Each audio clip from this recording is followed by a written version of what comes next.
Welcome to CSR centre. CSR online training Kannada ಚಾನೆಲ್ಗೆ ನಿಮ್ಮೆಲ್ಲರಿಗೂ ಸ್ವಾಗತ.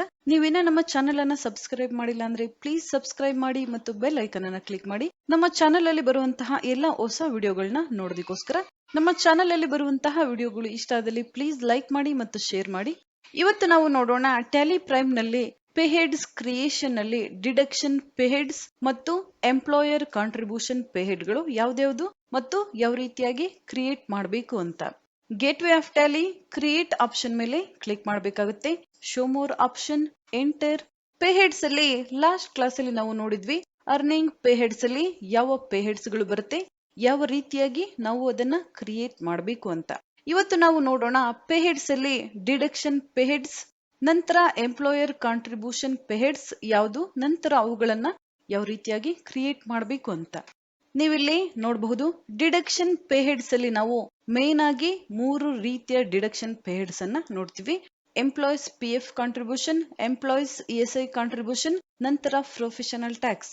ನಿಮಗೆ ಗೊತ್ತಿರಬಹುದು ಎಲ್ಲಾ ಕಂಪನಿಗಳಲ್ಲೂ ಸಹ PF ಮತ್ತು ESI ಅನ್ನ ಕಟ್ ಮಾಡ್ತಾರೆ.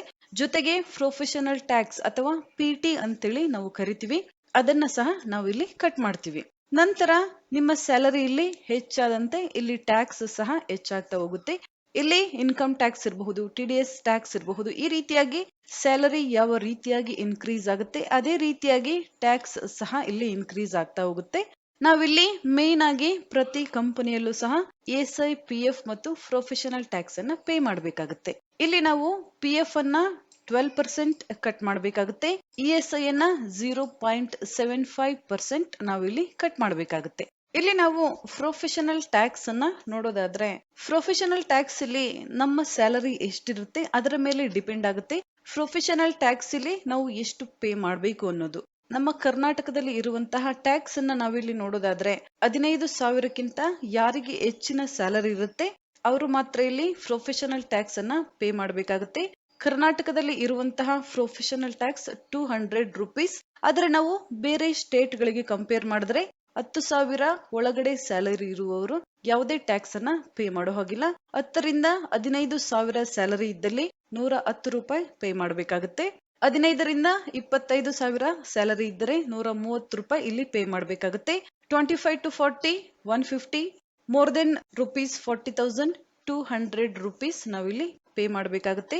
ಈ ರೀತಿಯಾಗಿ ಬೇರೆ ಬೇರೆ ಸ್ಟೇಟ್ ಅಲ್ಲಿ ನಾವು ಬೇರೆ ಬೇರೆ ಟ್ಯಾಕ್ಸ್ ಸ್ಲ್ಯಾಬ್ ಗಳನ್ನ ನೋಡಬಹುದು.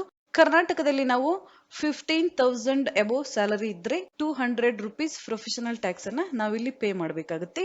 ನೀವಿಲ್ಲಿ ನೋಡಬಹುದು PF ಅನ್ನ 12% ನಾವಿಲ್ಲಿ ಕಟ್ ಮಾಡ್ತೀವಿ. ಆದ್ರೆ ನಾವಿಲ್ಲಿ PF ಅನ್ನ ಕಟ್ ಮಾಡಬೇಕಾದ್ರೆ ಬಿಲೋ 15,000 ಸ್ಯಾಲರಿ ಯಾರಿಗೆ ಇರುತ್ತೆ ಅವರಿಗೆ ನಾವಿಲ್ಲಿ 12% PF ಅನ್ನ ಕಟ್ ಮಾಡಿದಾಗ 800 ರೂಪೀಸ್ PF ಕಟ್ ಆಗಿದೆ ಅಂದ್ರೆ ಎಂಪ್ಲಾಯರ್ ಕಾಂಟ್ರಿಬ್ಯೂಷನ್ ಸಹ ಅಲ್ಲಿ 800 ರೂಪೀಸ್ ಇರುತ್ತೆ. ಆದ್ರೆ ಮೋರ್ ದೆನ್ 15,000 ನಮ್ಮ ಸ್ಯಾಲರಿ ಇದ್ದಾಗ ನಮ್ಮ ಸ್ಯಾಲರಿಯಿಂದ 8,000, 9,000, 10,000 ಸಹ PF ಇಲ್ಲಿ ಕಟ್ ಆಗಬಹುದು. ಆಗ ಎಂಪ್ಲಾಯರ್ ಕಾಂಟ್ರಿಬ್ಯೂಷನ್ 1,800 ರೂಪೀಸ್ ಅಷ್ಟೇ ಇರುತ್ತೆ. 12% ನಮ್ಮ ಸ್ಯಾಲರಿಯಿಂದ ಎಷ್ಟು ಕಟ್ ಆಗಿರುತ್ತೆ ಅಷ್ಟು ಅಲ್ಲಿ ಕಾಂಟ್ರಿಬ್ಯೂಷನ್ ಇರುವುದಿಲ್ಲ. PF ಅನ್ನ ಯಾವ ರೀತಿಯಾಗಿ ಕ್ಯಾಲ್ಕುಲೇಟ್ ಮಾಡ್ತಾರೆ ಮತ್ತು ಎಷ್ಟು ಕಟ್ ಮಾಡ್ತಾರೆ, PF ಅನ್ನ ನಾವಿಲ್ಲಿ ಯಾವ ರೀತಿಯಾಗಿ ಕ್ಯಾಲ್ಕುಲೇಟ್ ಮಾಡ್ತೀವಿ, ಎಷ್ಟು ಸ್ಯಾಲರಿ ಇದ್ರೆ ನಾವಿಲ್ಲಿ ಎಷ್ಟು PF ಅನ್ನ ಕಟ್ ಮಾಡ್ತೀವಿ, ಎಷ್ಟು ESI ಅನ್ನ ಕಟ್ ಮಾಡ್ತೀವಿ, ಎಷ್ಟು ಪ್ರೊಫೆಷನಲ್ ಟ್ಯಾಕ್ಸ್ ಅನ್ನ ಕಟ್ ಮಾಡ್ತೀವಿ ಅಂತ ಸ್ಯಾಲರಿ ಸ್ಲಿಪ್ ಬಗ್ಗೆ ಒಂದು ವಿಡಿಯೋ ಮಾಡಿದ್ದೀನಿ. ನೀವು ಆ ವಿಡಿಯೋವನ್ನ ನೋಡಿದ್ರೆ ಇವುಗಳ ಬಗ್ಗೆ ಡೀಟೇಲ್ ಆಗಿ ನಿಮ್ಗೆ ಗೊತ್ತಾಗುತ್ತೆ. ನಂತರ ESI ಸಹ ಅದೇ ರೀತಿಯಾಗಿ ಬಿಲೋ 15,000 ನಮ್ಮ ಸ್ಯಾಲರಿ ಇದ್ದಲ್ಲಿ ಮಾತ್ರ ESI ಕಟ್ ಆಗುತ್ತೆ. ಮೋರ್ ದೆನ್ 15,000 ಸ್ಯಾಲರಿ ಇದ್ದಲ್ಲಿ ESI ಅಲ್ಲಿ ಕಟ್ ಮಾಡೋದಿಲ್ಲ. ಮೆಡಿಕಲ್ ಅಲವೆನ್ಸ್ ಅಂತೇಳಿ ಅಲ್ಲಿ ಕಟ್ ಆಗುತ್ತೆ. ಈ ರೀತಿಯಾದ ಚೇಂಜಸ್ ಅನ್ನ ನಾವು ಸ್ಯಾಲರಿ ಸ್ಲಿಪ್ ಅಲ್ಲಿ ನೋಡ್ತೀವಿ.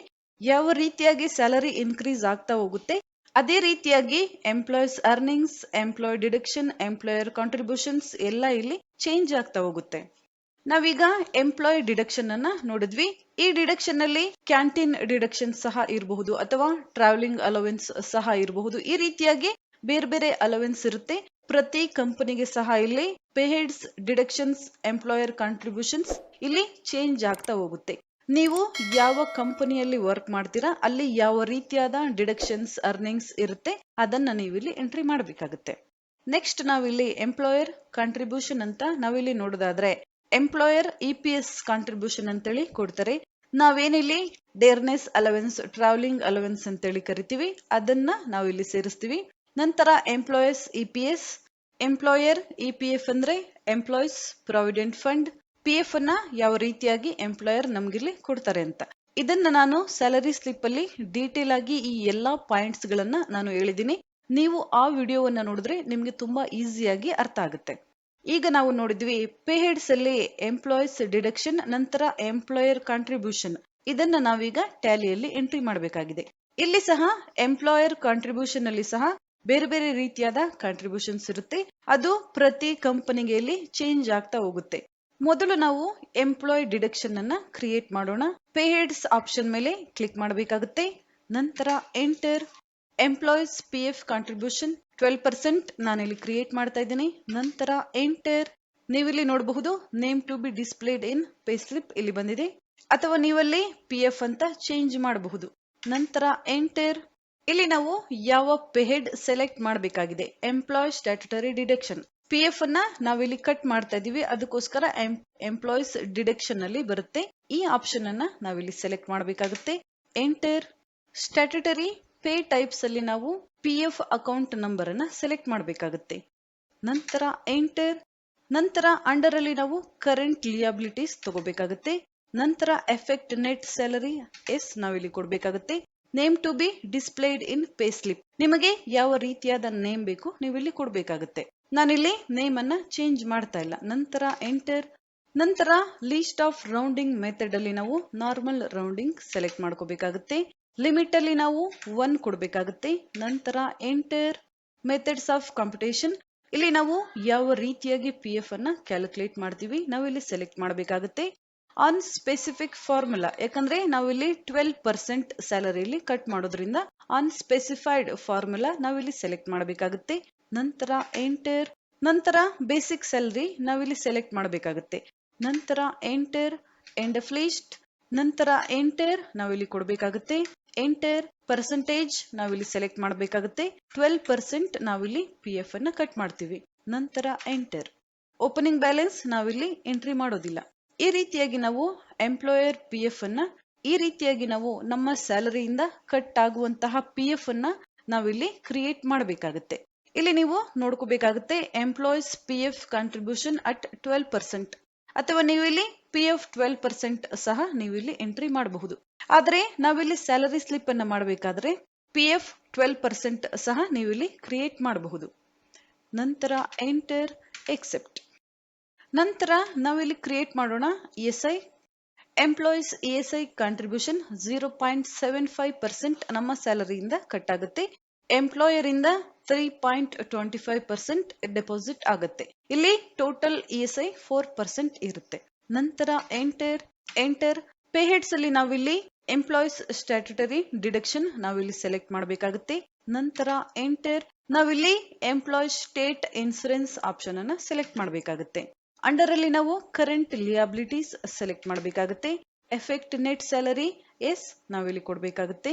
Name to be displayed in pay slip, ನೀವಿಲ್ಲಿ ESI ಸಹ ಚೇಂಜ್ ಮಾಡಬಹುದು. ನಾನಿಲ್ಲಿ ಫುಲ್ ನೇಮ್ ಅನ್ನ ಟೈಪ್ ಮಾಡಿದ್ದೀನಿ. ESI ಎಂಪ್ಲಾಯೀಸ್ ESI ಕಾಂಟ್ರಿಬ್ಯೂಷನ್ 0.75%, ನೀವಿಲ್ಲಿ ESI 0.75% ಸಹ ನೀವಿಲ್ಲಿ ಕ್ರಿಯೇಟ್ ಮಾಡಬಹುದು. ನಂತರ ಎಂಟರ್, ನಾರ್ಮಲ್ ರೌಂಡಿಂಗ್ ನಾವಿಲ್ಲಿ ಸೆಲೆಕ್ಟ್ ಮಾಡಬೇಕಾಗುತ್ತೆ. ಲಿಮಿಟ್ 1 ನಾವಿಲ್ಲಿ ಕೊಡಬೇಕಾಗುತ್ತೆ. ನಂತರ ಎಂಟರ್, ಆನ್ ಸ್ಪೆಸಿಫೈಡ್ ಫಾರ್ಮುಲಾ, ಯಾಕಂದ್ರೆ ನಾವಿಲ್ಲಿ ನಮ್ಮ ಸ್ಯಾಲರಿಯ 0.75% ನಾವಿಲ್ಲಿ ಕಟ್ ಮಾಡ್ತೀವಿ. ನಂತರ ಎಂಟರ್, ಬೇಸಿಕ್ ಸ್ಯಾಲರಿ ನಾವಿಲ್ಲಿ ಸೆಲೆಕ್ಟ್ ಮಾಡಬೇಕಾಗುತ್ತೆ. ನಂತರ ಎಂಡ್ ಆಫ್ ಲಿಸ್ಟ್, ಇಲ್ಲಿ ನಾವು ESI ಮತ್ತು PF ಅನ್ನು ಕಟ್ ಮಾಡಬೇಕಾದ್ರೆ ಬೇಸಿಕ್ ಸ್ಯಾಲರಿಗಷ್ಟೇ ESI PF ಅನ್ನು ಕಟ್ ಮಾಡಬೇಕಾಗುತ್ತೆ. ನಂತರ ಎಂಟರ್, ESI ಪರ್ಸೆಂಟೇಜ್ ನಾವಿಲ್ಲಿ ಕೊಡಬೇಕಾಗುತ್ತೆ 0.75%. ನಂತರ ಎಂಟರ್, ಎಕ್ಸೆಪ್ಟ್. ಈ ರೀತಿಯಾಗಿ ನಾವು ಎಂಪ್ಲಾಯೀಸ್ ಡಿಡಕ್ಷನ್ಸ್ ಅನ್ನ ಕ್ರಿಯೇಟ್ ಮಾಡಬೇಕಾಗುತ್ತೆ. ನಂತರ ನಾವಿಲ್ಲಿ ಎಂಪ್ಲಾಯರ್ ಕಾಂಟ್ರಿಬ್ಯೂಷನ್ ಪೇ ಹೆಡ್ ಅನ್ನ ಕ್ರಿಯೇಟ್ ಮಾಡೋಣ. ಎಂಪ್ಲಾಯರ್ EPS ಕಾಂಟ್ರಿಬ್ಯೂಷನ್ ನಾನಿಲ್ಲಿ ಕ್ರಿಯೇಟ್ ಮಾಡ್ತಾ ಇದ್ದೀನಿ. ನಂತರ ಎಂಟರ್, ನಾವಿಲ್ಲಿ employer statutory contributions option select ಮಾಡಬೇಕಾಗುತ್ತೆ. ನಂತರ ಎಂಟರ್, ನಂತರ EPS ಅಕೌಂಟ್ ನಂಬರ್ ನಾವಿಲ್ಲಿ ಸೆಲೆಕ್ಟ್ ಮಾಡಬೇಕಾಗುತ್ತೆ. ಎಂಟರ್, ನಂತರ ನಾವಿಲ್ಲಿ ಇಂಡೈರೆಕ್ಟ್ ಎಕ್ಸ್ಪೆನ್ಸ್ ಸೆಲೆಕ್ಟ್ ಮಾಡಬೇಕಾಗುತ್ತೆ. ನಂತರ enter effect net salary no normal rounding ನಾವಿಲ್ಲಿ ಸೆಲೆಕ್ಟ್ ಮಾಡಬೇಕಾಗುತ್ತೆ. ನಂತರ ಲಿಮಿಟ್ ಅಲ್ಲಿ ನಾವು 1 ಕೊಡಬೇಕಾಗುತ್ತೆ. ನಂತರ ಎಂಟರ್ ಆನ್ ಸ್ಪೆಸಿಫೈಡ್ ಫಾರ್ಮುಲಾ ನಾವಿಲ್ಲಿ ಸೆಲೆಕ್ಟ್ ಮಾಡಬೇಕಾಗುತ್ತೆ. ಬೇಸಿಕ್ ಸ್ಯಾಲರಿ ನಂತರ end of list enter percentage ನಾನಿಲ್ಲಿ ಸೆಲೆಕ್ಟ್ ಮಾಡ್ತಾ ಇದ್ದೀನಿ 8.33 ನಾವಿಲ್ಲಿ ಸೆಲೆಕ್ಟ್ ಮಾಡಬೇಕಾಗುತ್ತೆ. ನಂತರ ಎಂಟರ್ ನಾವಿಲ್ಲಿ ವ್ಯಾಲ್ಯೂ ಸಹ ಕೊಡಬಹುದು. TA ನಾವಿಲ್ಲಿ ಎಷ್ಟು ಕೊಡ್ತಾ ಇದೀವಿ, DA ನಾವಿಲ್ಲಿ ಎಷ್ಟು ಅಮೌಂಟ್ ಅನ್ನ ಪೇ ಮಾಡ್ತಾ ಇದೀವಿ, ನಾವಿಲ್ಲಿ ಅಮೌಂಟ್ ಅನ್ನ ಸಹ ಎಂಟ್ರಿ ಮಾಡಬಹುದು. ಓಪನಿಂಗ್ ಬ್ಯಾಲೆನ್ಸ್ ಇಲ್ಲ. ನಂತರ ಎಂಟರ್ ಎಕ್ಸೆಪ್ಟ್. ಈ ರೀತಿಯಾಗಿ ನಾವು ಉಳಿದ ಎಂಪ್ಲಾಯೀಸ್ ಡಿಡಕ್ಷನ್ಸ್ ಎಂಪ್ಲಾಯರ್ ಕಾಂಟ್ರಿಬ್ಯೂಷನ್ಸ್ ಅನ್ನ ನಾವಿಲ್ಲಿ ಕ್ರಿಯೇಟ್ ಮಾಡಬೇಕಾಗುತ್ತೆ.